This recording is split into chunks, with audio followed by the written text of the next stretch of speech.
Aqua Casepa at about TVXYZ election Powerlane Jumedi Case.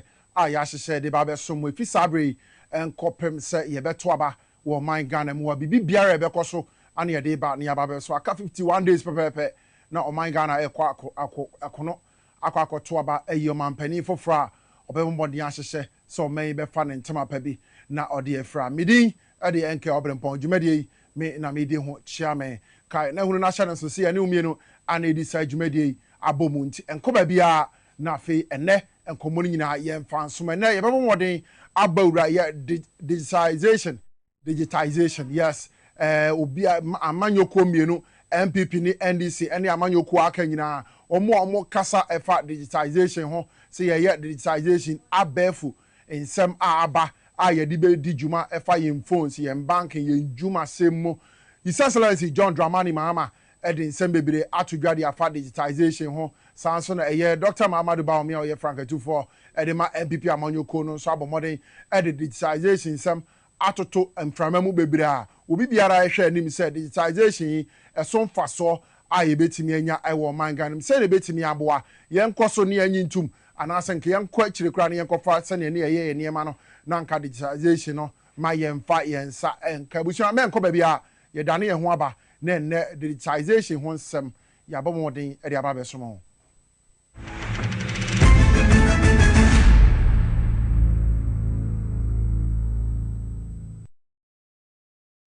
digitization ne eguso a ye ka ho nsem ewo efia ha enne ewo election Powerlane jumedie so ba bibia wo bo na jebre na fei ye momodin eni woni sa jumedie emmom vise ukọ amanyokuo ni nyina enemre mu ye kọ December 7 2024 general elections policies at the various political parties omabomode di ho nkomo na omakasa fa ho digitization obi asa digital yenko digital na fe yemfenhwe se de betimi aboa na Ghana memuo etimi afa ne ntoma pa bi na ode efra yemomode na fe yenko ni yenkonkwo hwe John Dramani Mahama Frank Etufo edema NDC amanyoko no wo bro hyase so no so ebo digitization ehon sensam yenkohwe nemra.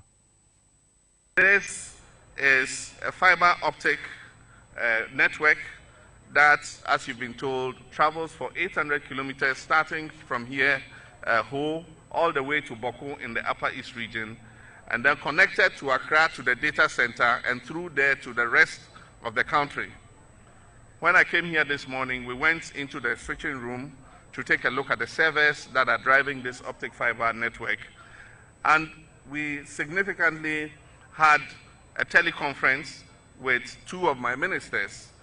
The first video conference was with Ms. Hannah Tete. She was sitting in her office at the Ministry of Foreign Affairs, and we called her and had a video conference. We talked with her, chatted, very clear pictures, very audible sound, good quality communications.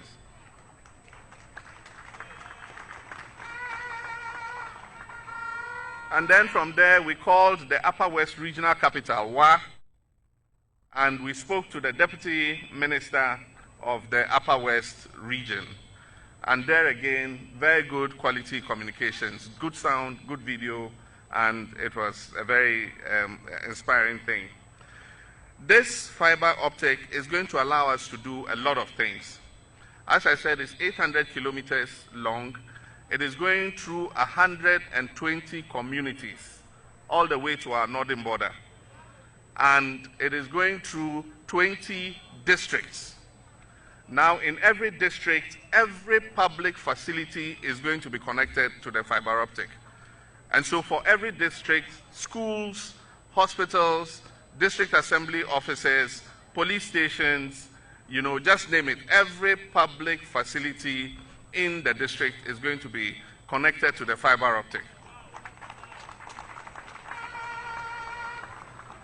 And so it means that we can do e-government, we can do our internet, we can do e-learning, we can do e-health. I mean, any application that we want to do, we have the opportunity to do it now because the infrastructure exists to carry it.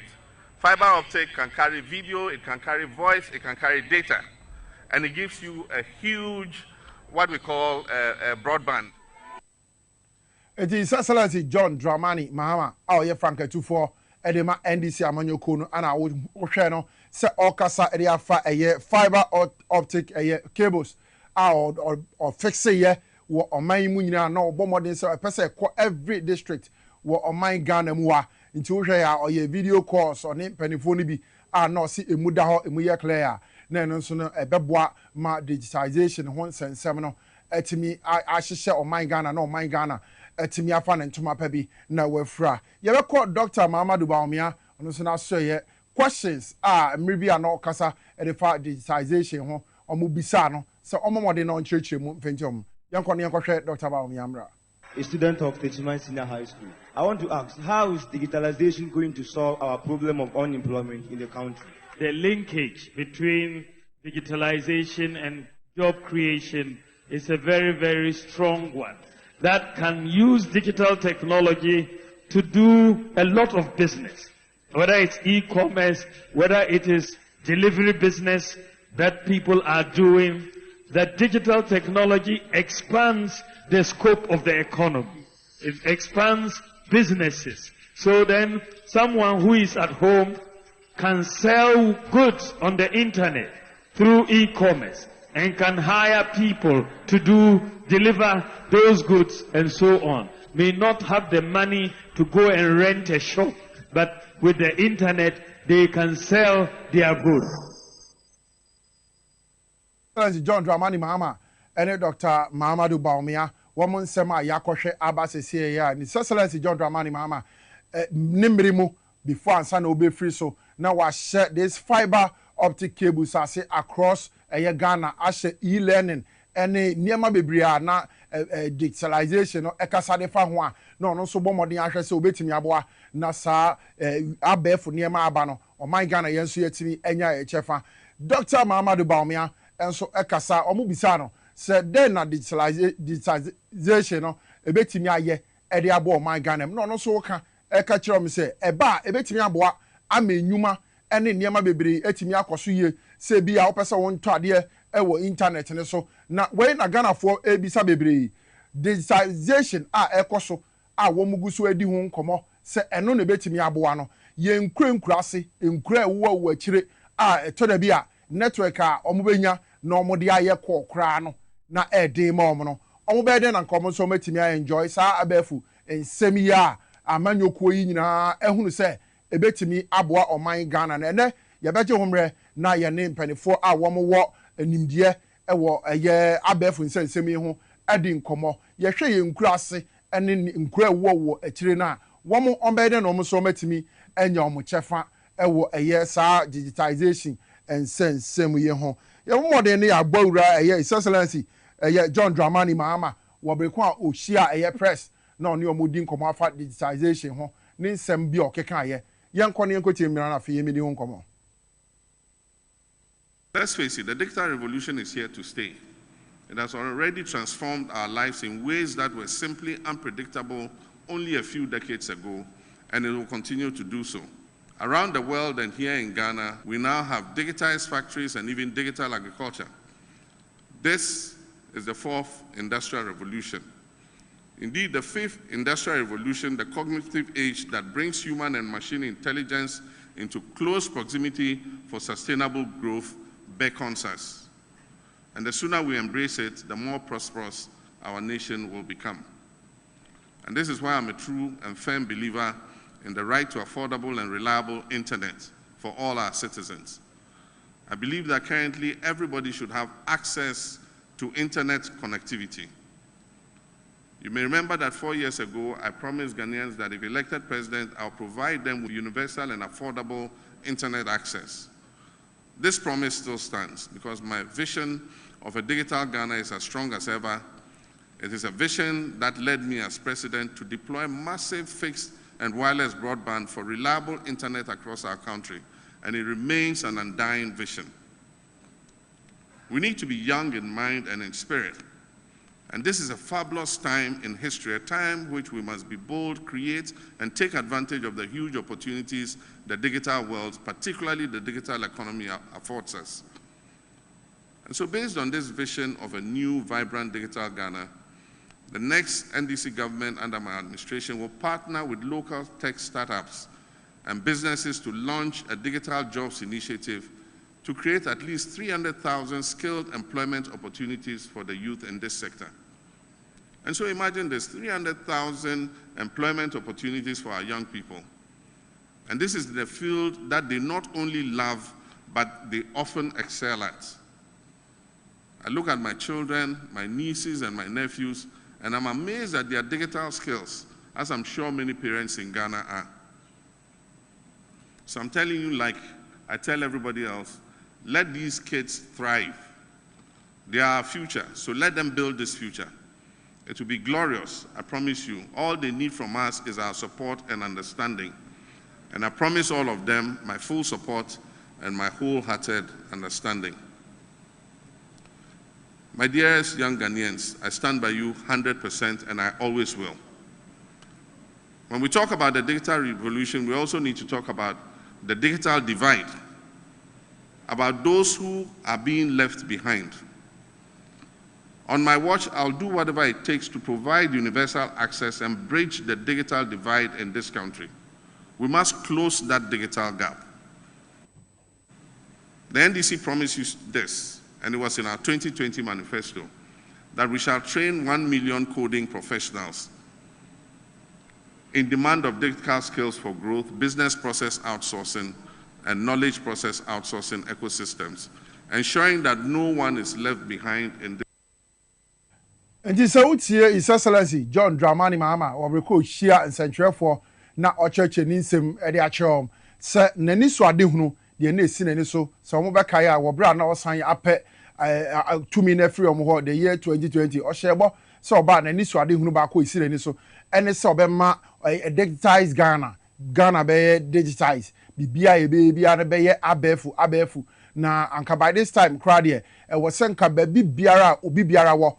Ewo man Ghana mu ewo se nkotimi nya access ana otimi enya we ya obetimi ayisu internet na okachire om se senka oba na obedi so a obebo modern Ghana afana ha nyina access to internet affordable one as that anebo wo form se be ye na obi abetimi enya access to internet if say did it se Ghana be ko digital every time there na ehia internet a ombetimi e dia ye sa digital ho nsensem no nti ono de nani so ade hunu pa ne se wo be mo man Ghana aya abefu man ebe ko digital no hwe ne ma wo mo sade omo use omo digital skills na omo de ya na ebetimi abo o man Ghana yie pa no no obomodin na so betina akonwa ne so afie ya obemodin ahwe se eye youth no omo be create jobs for over 300,000 youth no be nya adwuma ya no wahunu se enye se digital side nkwa na ye youth ni fa na emum sabiri bia no omu use omu timi eyusu e de ye niema bebre compared to the na His Excellency eye Dr. Mahmoud Bawumia so ka se wono wo ba wono so enyuma ene niema wo de betimi abomoden na ono so etimi e de abiebie no His Excellency John Dramani Mahama se owani suade hunu kase na se omoma ne kwan bio na obeye omampani dia na eniema bia ehinta na eni wosisi awo man Ghana mu se Ghana be ko digital ne de ono bebo modern na bibiara obetimi aye ba bibiara obi atimi wo obenya internet na obetimi di access all the digital platforms wo man Ghana mu na obeye na be ma abrabo adwuma eni bibiara atimi aye mre wo man Ghana mu ye betu fa na afi yakọ the campaign trails of Professor Jane Nana Opoku Ajman oye running mate edema His Excellency John Dramani Mahama wo NDC amanyoko ni campaign ano ye wo mo ekọ ho residents ekọ ho omo wo wusi ana sa campaign trace we omo fa sa ensemu nyina fi yenko ne yenko tietie wo mo nsem bi omo so maka ede afa digitalization ho na afi ye ba yemra medi ho nkomo India mekasa me gina so ato aba enye yi god digitalization no emma mi didi because digitalization dey say omampani dada mama na commission sa project no 2014 emma yetimi renew your passport online emo bia ehuwe fiber cables ya e 5G network na mama ene de buy na nebo mi obeka say una de buy nti en to aba manwa yeah, papa, don't even at Amos, Naman, health insurance, on the nationwide, no one cheer, Utu goes to the Equasa Hoyari, and then the Banison of the buy. There was a few there, a banner there, we What about digital like this, but we need my niece. I told me I think yes, please. Sanya hairdresser and come back. Because you never because we me put there digitalization to about at least mama na share say 2016 don't want to and to about tia no no play ko nyare so and about me no buy nto no buy there o say ono no way ba o ka say on the digitalization ba there no na the buy the say the man is go to now you say no uta adi ana ye to 20 5 30 30 40 30 and go here about the I bought the digitalization so go to Abamobonia nti ba me there nko there embassy any question about we say eh clear the visa there your fancy and I menu nyina di adanse say there want in time so there you through any digitalization there mama na de buy a menu nyina ne say bo me be catch say na de buy a na no tell say bo me dey can fail in the first place because digital mama de buy na enye ne aha nti say call internet ni mu na ogogin sisi ana o heli pa de buy ni bibia e dey adanse say mama na de buy a obi YouTube and internet we say na na internet en bitro is about me abande na obeka che say digital man na ya dey ho ana say yeti ase a enye wie but sisi ale de obi ahu de ekoso wo man mu say kasa ne ma ba ko na me be dina so dia to aba na che say yan kan wie because o man bi bia say but we say o sha say economic wizard inde de obeda digital man economy now call no or the free 3 series 70% they call 17 series na ni achire this and now but just say to about based on digital yes say we na nkasa na onim de o ba say o ba be ye nti wa say o man no the boss ni na o ma say o man no de ye kan say Ghana say o man yan to aba na le to aba say le pe Ghana second independence say na be ya obi a wonye adwuma ye youth na mo nye adwuma ye abaya bi a wo siso wonye adwuma ya bere wa wonye adwuma ya mama say o ba 24 hour economy no youth ebenya ejuma ye na wa mama fo no so banga ombe ko na mabobu si a emedini bia ye ejuma na omoda he omma so ofie enti residents a omwo wusi wanchi district ana eye professor J Nana Opoko Ajima ne campaign trail ase ye bi so omefa eye digitization ho ensensem na omo kire omadwene se digitization enye His Excellency Dr. Baomi Akra na de baye said the ode bono ho asafo hene no if you say His Excellency John Dramani Mahama wo breko ansa na oba befisu no na digitization ashase wo my Ghana mu a na bibibiara na wo hia internet na wo pese wo send scam obi na bibibia wo pese wo fa digital system enfenye wo my Ghana no na eguso a ekoso da nti na nyade a eye Dr. Mahamadu Baumia wono no shase said the ode ato na no ewo my Ghana mu ya sabre ye bebo hwi ne yakwa ahoma no so ne ani odefo eye kwasi bechi akwakodi nkomo odi His Excellency John Dramani Mahama ni campaign nechi ene omo mu ewo ningo pram ene ne mpatemu ho ye ni nkodi nkomo ne yentie eden na Ghana for ba betie His Excellency John Dramani Mahama ni nsem oka edifa digitization ho ensensem no therefore me akwa ba de ba election Powerlane jumedi so TVS party na therefore we anope what is say so ya ho ye ewa pa ye ma mo ni adwuma enne ye nya ne tie se His Excellency John Dramani Mahama ewo ningo pram o hye na prabo ya se un wadi na chi sa woni nsem a o ka nyina ho therefore ye pese ne ye ni nkomo enfemfa eye digitization ehho ensensem no sei ana nipa wo mo ba betie His Excellency John Dramani Mahama wo briko wo ye ne campaign sei na o maje sa ne nsemi atum Recommend that Ura John Dramani Mahama started a probe so your campaign. Greater Accra and Oyen and Kakranka. We and then a Tosumua or did not mean and then what's not a greater Accra and my the near Trebe before. Come on, I would be in our quiet up there for a fire faso Eddie Juma, say a ding to the Juma, Jessica 7, to be a no Catalina up there for Panso. Now the cat will be a odimu tintiman pa na so onimu odimu nka taase we wa bra obetime yi owura John Dramani Mahama efiri mefi say enim say no deputy minister for communication na saa asɔyɛ no so na hwɛ saa digital nsɛm sɛ ɛba abɛɛfo nsɛm ɛno owura John Dramani Mahama abrɛ so ana ɔmo yɛ advert bi a ɔka sɛ gyina bɔnten na meka sasa na mobile phone yɛ kakraka eti saa mmere no na aba ɛne mobile phone abɛ kinkisinkisi kuta yɛ ne nsu profit drive ɛna ɛba CD ɛna ɛba pen drive near that, then a pen drive come for behind and you should cause it to be we are there on phone, so I think it's anymore. We are our now we are John Dramani Mahama so Anna data center here work and you see any sort of communication. It's one almost the same thing. So Kumase, we are John Dramani Mahama so Anna I can see that and seminar from now one for the upper and free and Mokoka. It's the same month, not the region, and an important.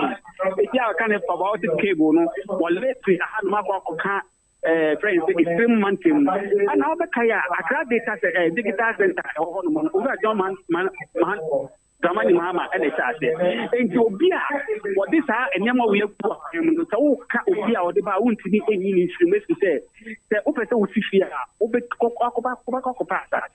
what time you are what papa won't be the man, not the dinosaur, not until we are feeling why you move any man. It will be sad that when maybe no Puma, not cut will be Tonkunya Guma, only Pakona Beton Kunya Guma many Pabet, only in Kaja say, that you know, who would be muting to mass in the Pakona of Sea. They can't dig it as them, another bear for quiet fast to dig Madia, who didn't come up with Ramani Mama, and nothing was say. Over the one and pimping there 1 billion, 1 million people, young people, a mebrum, say, I won't bet me to what this digital and some other for quiet fast to man. It's now for mine Ghana, no see. Ome software developer, ome encode na de ade. Ebe ti ma ma time if you see piano, sa kwa we no my piano so it nya no. It is a time mabrunya sa we no mu ti ata ebe boa mo ma Ghana ti kasama koredu. E mabrunya adwuma ye be nya adwuma ye. Tanya ma we o sha na to ba nye o she campaign ya to kura. Hun se ebe e ko 2 years ni ano ye building Ghana to.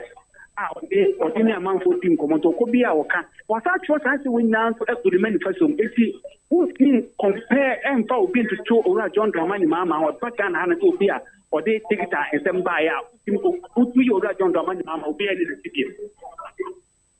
Okay, therefore Otebenga. Okay, so we share a digitization once and semi eye mebunu no pa ana sensemi ekomomo say na mebunu no wo so sa digitization won sensemi mu say eye His Excellency John Dramani Mahama woni omo kasa wo hwa wo mani age ho enwuma a oso de be create 1 million eye coders ni ade no mebunu no ni age ho na sa semi wo maso mu ye pa na o mani age ho pa I say o kasa ye ya ni ejira ni pani enti se ma hia mebunu no so kasa ko so obo nto no mo ka ne ya ka cheto we wa Canada on so ye ni apese tifi na no e wa ha no na wonya bo e so no ma budget ye eno ane ni apese ti no krese wa ka se obe sa de na mpa e nya e mo be mi ni se do mi ta se me o ma ka mi musa o se tan se mo ra John Dramani Mahama aka se oba obe fa abefu kwan so ate e me bu mo hello bishop ni enko yeah bina but your friend saying na your friend is na me kasa free ningo ningo ya ningo obanyi dada John Dramani Mahama kasa oba obefa abefu kwa so me bumre je adwuma ye fa ticket agency and food na be sa why e bebu ka se mo jini officer ade e betina bo na bebu e bebu ambe that one because in the first place digitalization idea ma of mindful for foreign countries yama be then be security to way so to me this anyama ni nyina etu kwam na se bibia ejuma pepepa ebe bo kwan so bibiri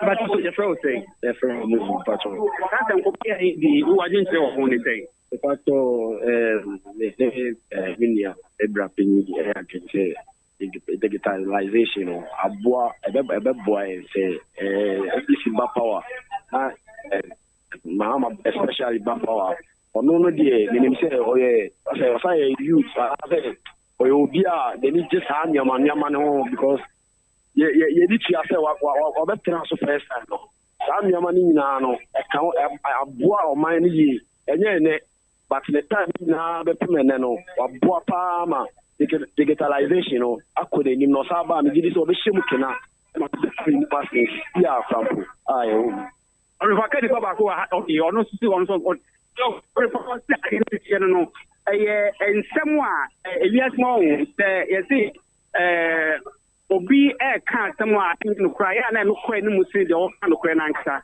wobɛka yɛ free SHS asɛm ba ɔmampani John Dramani Mahama ka sɛ free SHS ɛwɔ yɛ constitution mu yɛbɛyɛ na yɛbɛfa so yɛbɛyɛ a if yɛnya adan ahodoɔ akadeɛ ɛbɛtumi aboa ma free SHS na yɛ ayɛ adi mu enti ɔyɛ asɛ dan ahodoɔ ɛti 2015 ɔde si n'ani sɛ ɔsi 200 community day schools ogusi siya na wanwia yeto abatia no yeto abatia sɛ schools nyinaa esi sɛ pakaka na osi ye no ɛnu bi ana ban we ba ya ɔde ya ɛnu kɔ yɛ double track no eti sɛ ɔka digital no onim de esi na ni so a ɔde saa nneɛma wo kura ɔle fa ba ɔde cable ne ade osi adan hodo ne that means onim sɛ da akibia na ya de ɛbɛboa enti na ɔde esika bebree kokɔhyɛ hɔ no enti na me yɛ na kwa ɛma na ɛkwanya no wasaba bi no betwa so a ɛbɛboa ya ma galamten manfo amafo do nya kwesi so ne ade nyina ɛbɛba ase because ɛnɛmrɛ mu even social media kwa amafo nya enya sika bebree hɔ no enti sɛ ɔkwan no ɛde si n'ani so ɛyɛ ne botaeɛ sɛ ɔfa saa kwan no so ama mɛbra nya adwuma ya uti ufia betima yɛ adwuma nya sika wabra nkɔ kɔpɛ adwuma ɔbɛbia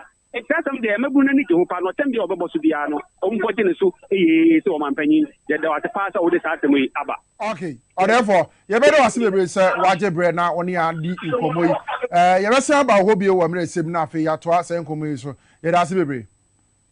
Okay, nti therefore kwasi bechi eye Centronia odi His Excellency John Dramani Mahama chi wo ne campaigns a wo komo aprobo a obo dia for man Ghana ha nyina ne owo ningo ene pram ne tema east ne mpatem ho a okwakohia Ghana for okwakohia timamfo na oni omakasa hia ebuhu behia se afei ombesan de tumi ahye ne nsa na waba bedi oman Ghana so na bibibia yese na fata no bibibia timi akoye yesan ne eye timamfo wo nkran ha edi nkomo bebre ye ne omatwetwe nkomo abisa om se digitalization ho sensema ekoso omatibi na omatibi a wo so msen yen kohwemra se eya na mo papa na jo mama etu na me hwe se to aba mana obeboye na ye nso ye nwudwuma na ama emanmu akọ enim sometimes ke me fe odamko ye hu esimo ne ba o shop e ne ba na ke hwa no kwale because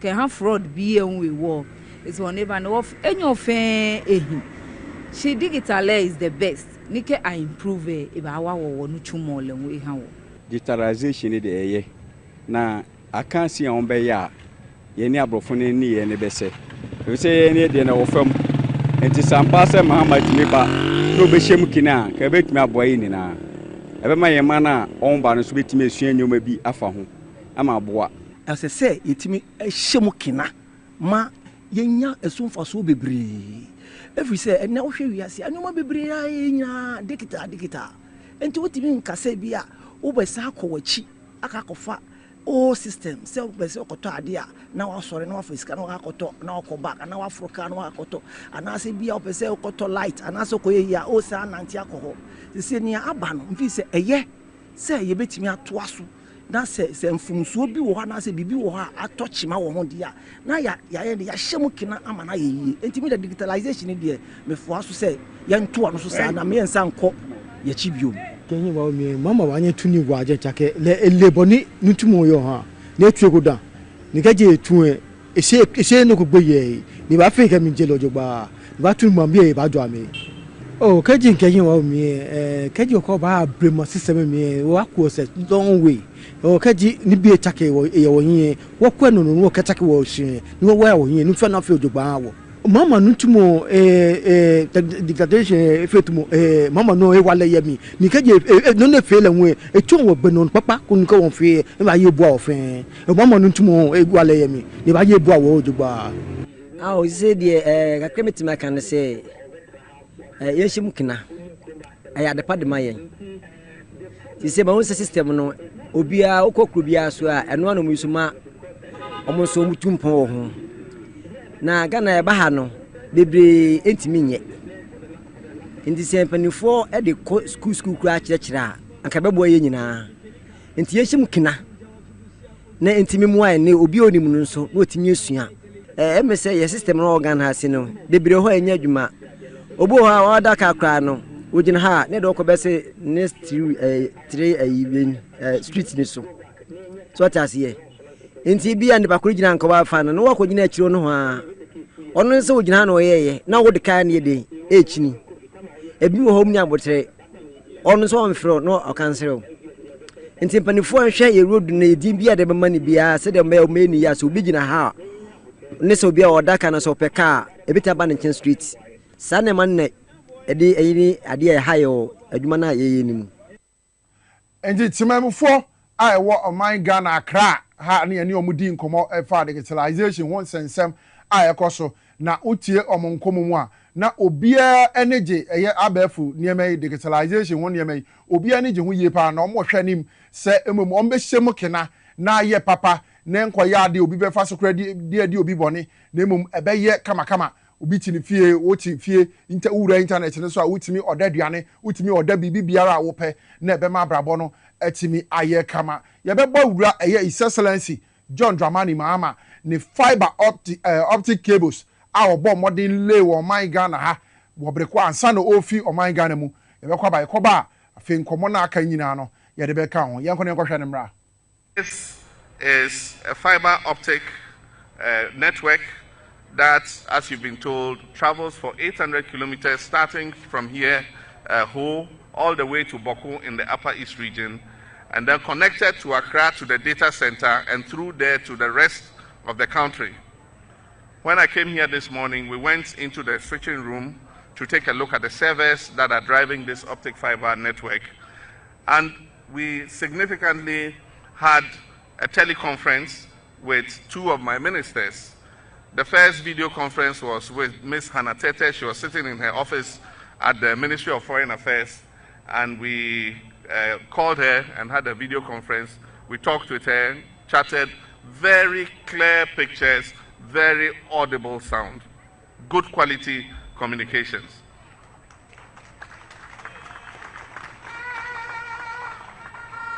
And then from there, we called the Upper West Regional Capital, Wa, and we spoke to the Deputy Minister of the Upper West region. And there again, very good quality communications, good sound, good video, and it was a very inspiring thing. This fiber optic is going to allow us to do a lot of things. As I said, it's 800 kilometers long. It is going through 120 communities, all the way to our northern border. And it is going through 20 districts. Now, in every district, every public facility is going to be connected to the fiber optic. And so for every district, schools, hospitals, district assembly offices, police stations, you know, just name it, every public facility in the district is going to be connected to the fiber optic. And so it means that we can do e-government, we can do our internet, we can do e-learning, we can do e-health. I mean, any application that we want to do, we have the opportunity to do it now because the infrastructure exists to carry it. Fiber optic can carry video, it can carry voice, it can carry data. And it gives you a huge, what we call a broadband. Okay, it is out here. His Excellency John Dramani Mahama. Not just say, Ninsema or Kenya, fiber optic cables are Nebreso and San Obifiso, or more modern set or chassis, no well lady for every district.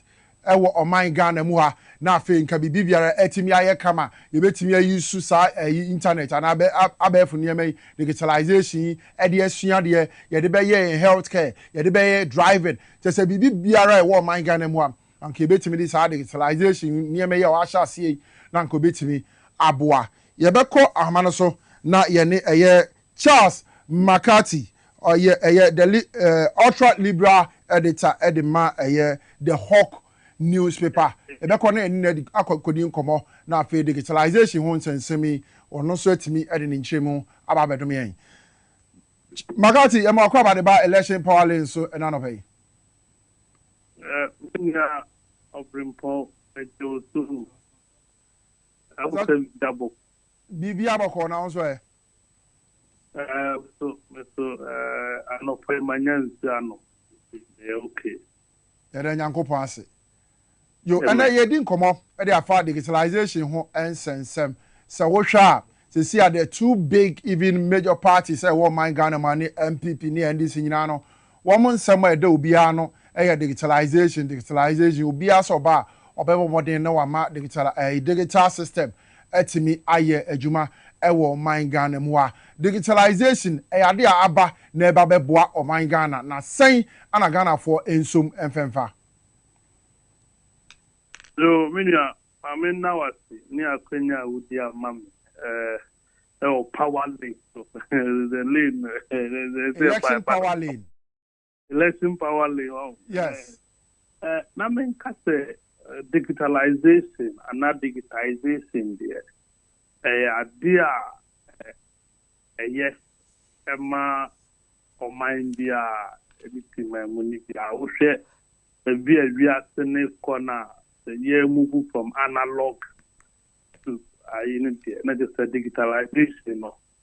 A yarn is as we begin to mean digitalization. All share between the major political parties called NDC, MPPR, or more airborne to a yedidi. We are in a manifesto a bit to that. It's a big manifesto, no subject, media customer. I think so, yes. We are the media bamu.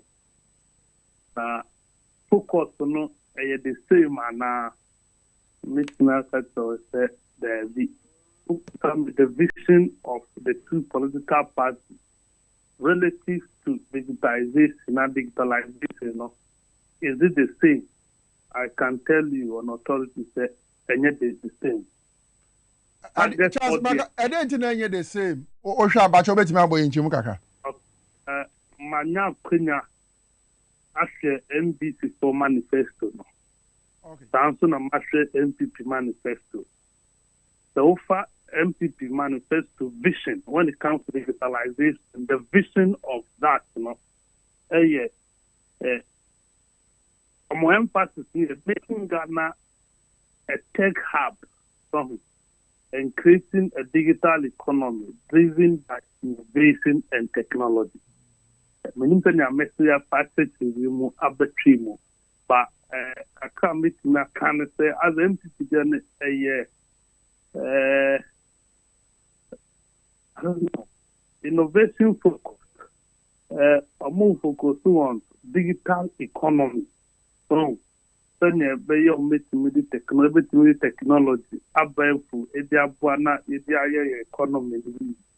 And focus on that's the vision. For NDC now, they are looking at inclusivity, all inclusiveness. Then you are the marginalized community, rural community, but via internet, when the far a bit internet. Ma argue on legacy. And in the end, they are focused on using technology to address immediate socio-economic challenges and improve the lives of citizens, especially marginalized groups.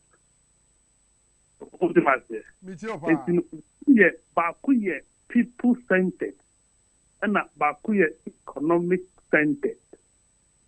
One can lead to the other, but it becomes difficult for the other one to lead to the other. Oh, me you do technology now. Oh, no, never more on the economy. Do you get it? Okay. And that is the focus of the NDC. That they will look at expanding the coverage. The next somebody the internet literacy.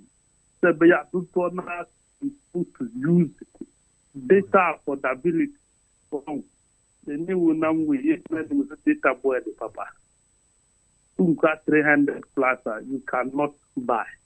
Whether from MTN or Vodafone or whichever. I'll be using it for a month. It's difficult.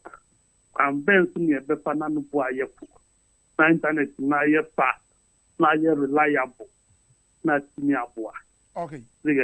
And to find vision wise, yes, the NDC's vision is people centered. While the MPP they are not focused on creating digital economy driven by technology.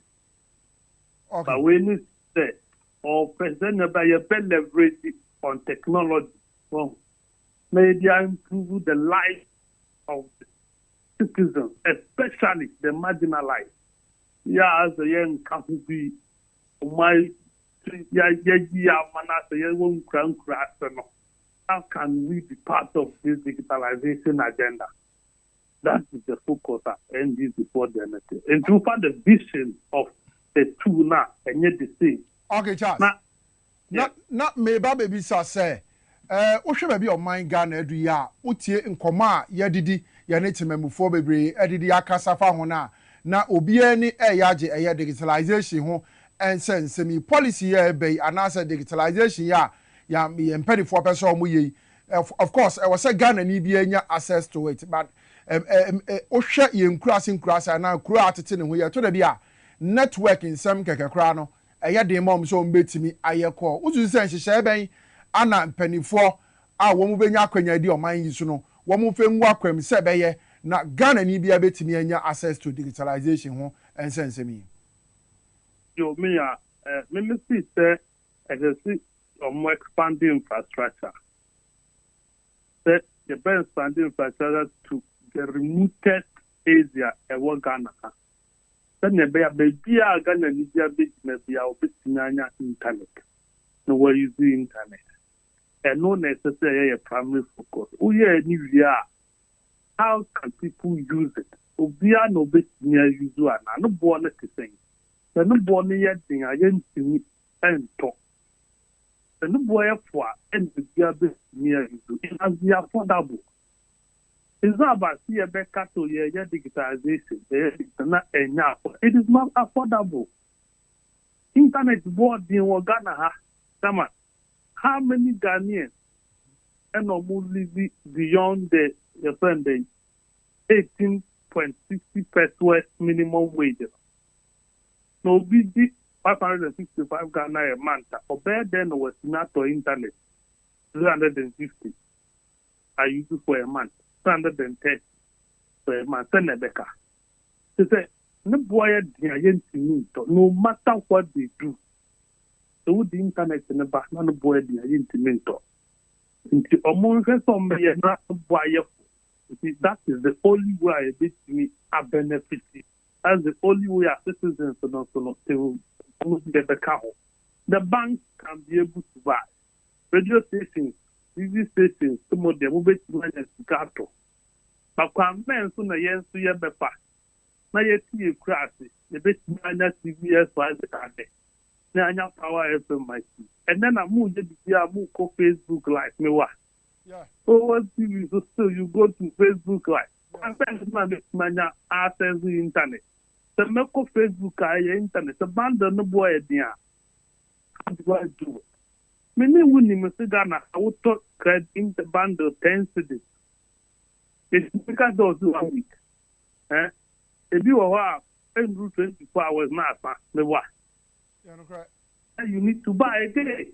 So we are not paying realistic charges for your internet bundles in our people. These are the challenges people must focus on. How can you get internet to that internet? Now, ultimately, whoever is the CVS was a bit near Favodebe to me talk. Alcohol broadcasters to her life. These are the things that we should be looking at, making life easy for Obia. Making life easy for Obia. But who construct manifesto? Now you're early centered. As a what a great majority of the people are we. Yeah, your boss on Ghana. Yeah, your boss on Ghana. Those of us who are not elite. The marginalized, the elite in the Kakrabi. It is a year policy, who draw manifesto. You must focus on the people, the majority of the people, rather than the few elite. You get it? And no, as a party Baku are failing to address how you bet me. Charles, me baho. Na me ba baby say. Sɛ wohwɛ baabi a ɔman Ghana egyina sɛsie yi ɛne baabi a yɛpɛ sɛ yɛde ani kyerɛ a na wofa sɛdeɛ woka sɛ wabɔ mmɔden nyabrɛ ahwɛ NDC foɔ ɔmo digitalization policy mu ahwɛ MPP foɔ digitalization policy mu saa amanyɔkuo mmienu policy digitalization policy di ɔmo mu deɛ na wosusu sɛ going forward no ɛne Ghana bɔbiae no ebetumi atena yie paa. When you are policy, yes, to aba, say abayan be ba manipa, to my mufo. And it's a me fanitana me political parties me nuna. I think say the NDC's manifesto on digitalization, a people centered than that of the MPP. Nipa ne to aba, and would be there bar, you must help them rather. Answer obey the home. It's the name them this me share over focus on economic growth and your friend the social impact. Over infrastructure development versus accountability. Over e-governance, effectiveness and e-governance accountability. When you check all those things, now we say me ba make way me ba me but quad to the issues of marriage, they are affecting it immediately. Who is addressing it immediately? The NDC digitalization agenda. Because and how many of us and it's Mr. Nisikakwa Butu? Yet Mr. Nisikakwa Butu, David. Yes. But you supposed to see mobile money. There is interoperability. It's mere transaction anywhere. We only receive money in this country. The carbon money would be Ubabi work maybe out of Ghana, one co bank, till today.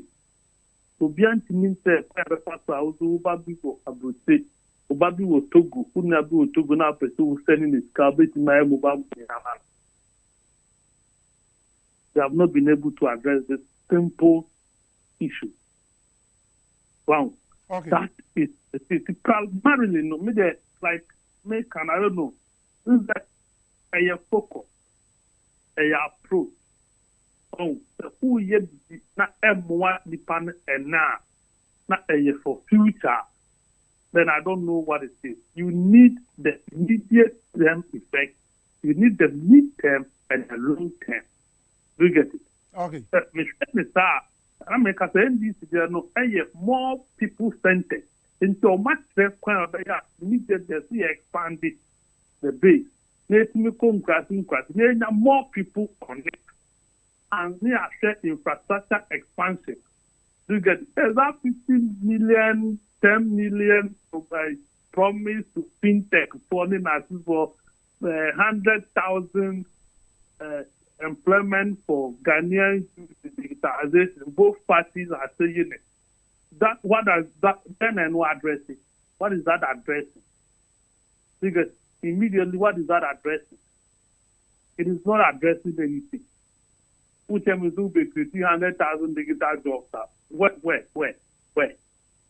Because how are you going to create where? But then there is immediate also be training coders.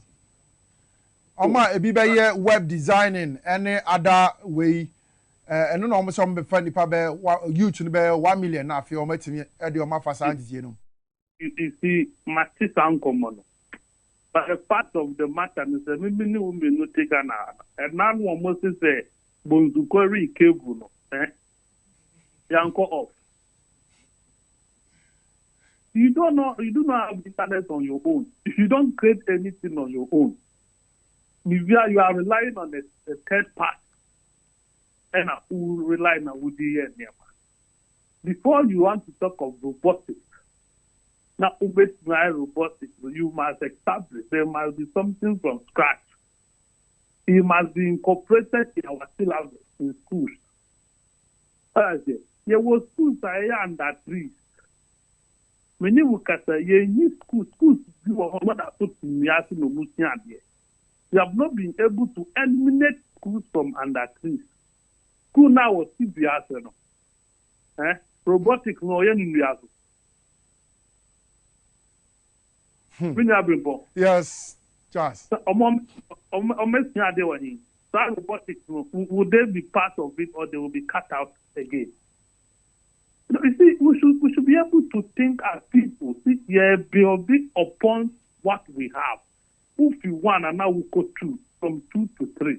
New one is ordinary ICT. Many work at it. ICT, yes, schools to crown. Schools do not have computers. So we are aware. Yes, Ebinibi. Schools and Ebinibi. Schools do not send there will be. Yes. And then none of come out your friend again. Prem Poku are no computer. And these are big schools. A school like Opokuare. And another now buying command of computer blazer. Then you are talking about school or what I OT region. On your computer. Common ICT, we have not been able to improve it. Teachers that also try there with blackboard. So, they are still using chalk on blackboard. Charles, Vice President. Charles, what do you mean?